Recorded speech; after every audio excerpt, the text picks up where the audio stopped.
Здравствуйте и добро пожаловать на наш канал. Сегодня я вам покажу, как заменить кулер на вашем ноутбуке Asus M433U, который стал шумным и неэффективным.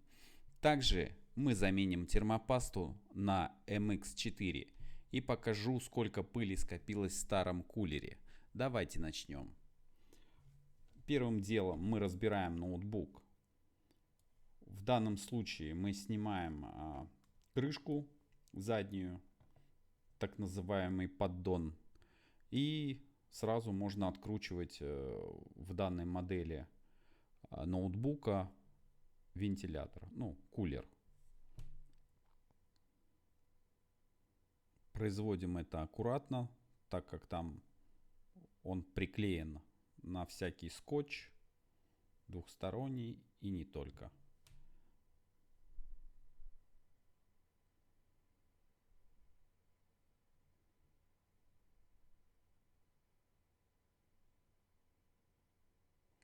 Я с помощью бензина калоша отклеиваю железный скотч, так называемый, который проводит и электричество, и температуру.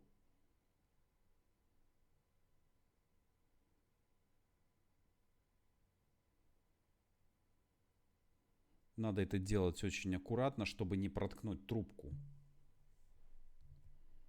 И чтобы весь хладоген не вышел из нее. Не то придется покупать теплоотводящую трубку.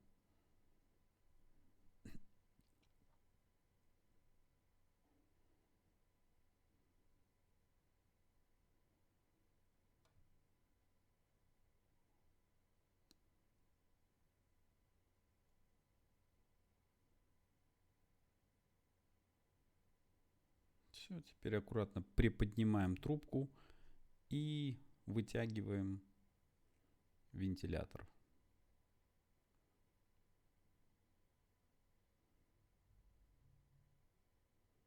Будет правильнее, конечно, открутить эту термотрубку, термоинтерфейс.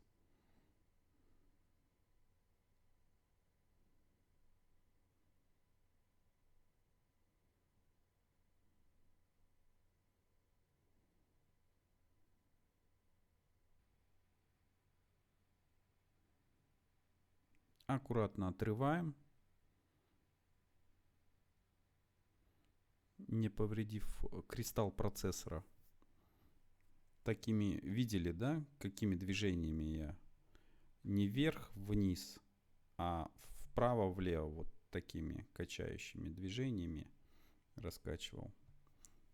Также есть хитрость, можно вот смотрите, сколько там грязи. Скорее всего, ни разу не чистили данный ноутбук.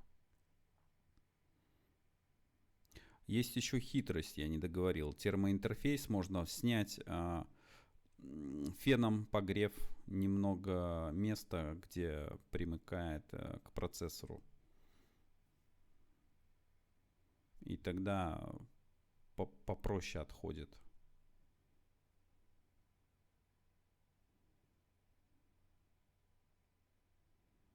На данный момент у меня уже куплен новый кулер. Вот я его устанавливаю. Запрос клиента был такой: установить новый вентилятор. Хотя возможно было, мне так кажется, восстановить. И старый можно было восстановить. Но сколько бы он проработал, неизвестно. Может полгода, может год, а может и месяц. И опять бы затрещал. Начинает он трещать из-за того, что втулка подшипника, подшипник там втулочный, так скажем, она разбивается. И лопасти начинают биться по стенкам. И получается неприятный треск. В данный момент я снимаю термопасту старую. Приходится прибегать к бензину калошу.